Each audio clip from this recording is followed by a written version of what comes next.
সমগ্ৰ দেশজুৰি বলিছে এতিয়া নিৰ্বাচনী গৰম বতাহ আৰু আমি আহি উপস্থিত হৈছোহি পশ্চিম কাৰ্বি আংলঙৰ চিনথং পৰিষদীয় সমষ্টিৰ অন্তৰ্গত উমজুৰি নেপালী গাঁও আৰু এই উমজুৰি নেপালী গাঁৱত আমি সাধাৰণ ভোটাৰৰ মনৰ বুজ ল'ম আমি জানিব চেষ্টা কৰিম যে আসলতে এই গাঁওখনৰ যিসকল ভোটাৰ আছে এই ভোটাৰসকলে সমাগত লোকসভাক লৈ তেওঁলোক কিমান আশাবাদী কি বিচাৰে তেওঁলোকে যি ইয়াৰ যি পৰৱৰ্তী যিগৰাকী সাংসদ নিৰ্বাচিত হ'ব এই সাংসদগৰাকীৰ পৰা এই গাঁওবাসীয়ে আসলতে কেনেধৰণৰ তেওঁলোকে উন্নয়ন বিচাৰে মই আমি পোনে পোনে জানিবলৈ চেষ্টা কৰিম আমাৰ লগত উপস্থিত আছে গাঁওখনৰ একাংশ সচেতন ভোটাৰ প্ৰথমে মই বাইদেউ আপোনাৰ ওচৰলৈ আহিছোঁ আকৌ ইলেকশ্যন আহি আছে হয় আহি আছে MP ইলেকশ্যন আপোনালোকে ভোট দিব দি আছো কি বিচাৰে আপোনালোকে কি বিচাৰে যিগৰাকী MP জিকিব আপোনালোকে কি বিচাৰে আমি সবতকৈ ডাঙৰ বিচাৰিছো পানী আৰু ৰাস্তাই বিচাৰিছো আমি সদায় আমি যোৱা বছৰো আমি ভোট দিলো একো নাপালো আৰু আমি এই বিচাৰিছো পানী আৰু ৰাস্তাই বিচাৰিছো আপোনালোকৰ খোৱা পানীৰ সমস্যা আছে খোৱা পানীৰ সমস্যা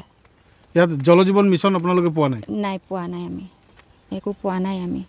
ক'ৰ পৰা খাই এতিয়া পানী এতিয়া আমি নিজৰ পৰা পানী নিজে আনি কিনে নিজে খাওঁ পাইপ লগাইছো আমি নিজে আনো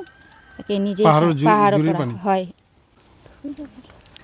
কি বিচাৰিব বাইদেউ আপোনালোকে নতুন MPৰ পৰা স্যাৰ আমি ইমানে বিচাৰো যে আমাৰ গাঁও অকমান ডেভেলপ হওক আৰু পানীৰ কাৰণে অলপ অসুবিধা আছে 1 কিলো 2 কিলোমিটাৰ বাহিৰত পৰা আনিব লাগে আৰু ল'ৰা ছোৱালীৰ কাৰণে পঢ়া শুনাৰ কাৰণে অসুবিধা হৈছে আৰু ৰাস্তাৰ কাৰণে অসুবিধা হৈছে সেইটোৱে বিচাৰিম আৰু আমি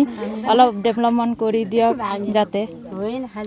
চৰকাৰী যিবিলাক আৱাস ঘৰ আইৱে ঘৰ কিবা ঘৰ এইবিলাক পাইছে নে আপোনালোকে গাঁও কোনোবাই পাইছে এটা দুটামান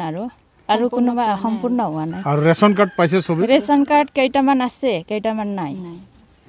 আয়ুষ্মান কাৰ্ডটো ইমানে কেইটামান আছে কেইটামান নাই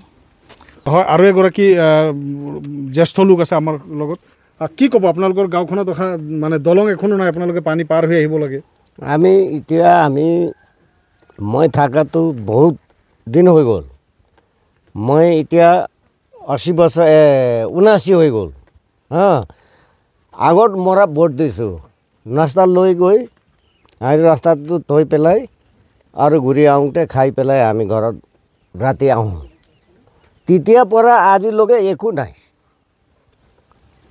আহিব দিম এনেকুৱা দিম কেণ্ডিডেটবিলাক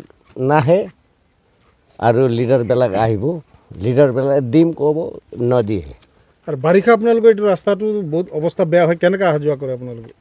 কি কৰিম যেনে তেনে লাঘুটি লৈ পেলাই অহা যোৱা কৰিম এই জুৰিটোৰ ওপৰত যিটো আপোনালোকে ডাঙৰ হ'লে উপায় নাই পানী হ'লে তেতিয়া কি হয় আপোনালোকৰ এইফালে থাকিব লাগে পাৰ হ'লে পাৰত থাকিব লাগে গাঁও বিচাৰি গৈ পেলাই ৰাতি থাকিব লাগে কণ্ডিশ্যন এনেকৈ আছে ছাৰ আপোনালোকৰ ইয়াত আপোনালোকৰ লোকেল MLA বা MSC বা CM আজিলৈকে অহা নাই কোনো নাই আপোনালোকে MPক ভোট দিয়ে কিন্তু MP কোনোদিনে অহা নাই এতিয়া নতুনকৈ আকৌ নিৰ্বাচন হ'ব অহা 26 এপ্ৰিলত আপোনালোকে ভোট দিব আকৌ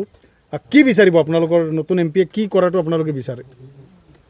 এইটো বিচাৰিম আমি কি পানী আমি পইচা নালাগে মানে ৰাস্তা লাগে আৰু নদীটো দলং লাগে অহা যোৱা সুবিধা হ'ব লাগে ৰাস্তাটো পকা হ'ব লাগে আৰু খোৱা পানী আপোনালোকৰ সমস্যা এইটো খোৱা পানী নাই এইটো নদীৰ পানীটো লেতেৰা হয় বাৰিষা এতিয়াই ভাল এইটো পানী আপোনালোকে খাব লাগে কি কৰিব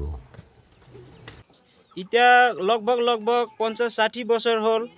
ভোট দি থাকাই কিমান দূৰত গৈ এতিয়া অলপ ওচৰত আহিছে আৰু গাড়ী গাঁৱলৈকে নাহে বৰষুণ দিলে ইমান কষ্ট কৰি গৈও ভোট দিলেও মানে আমাৰ ডেভেলপ একো নাই কোনো চৰকাৰো আহি আমাৰ গাঁৱত নাচায় ভোটাৰ ID বচাবৰ কাৰণে আমি ভোট দিবলগীয়া হৈ আছে এতিয়া মানে ভোট নিদিলে আমাৰতো একো আপত্তি নাই কিন্তু ভোটাৰ ID বচাবলৈ আমি ভোট লগোৱা হৈ আছে এতিয়া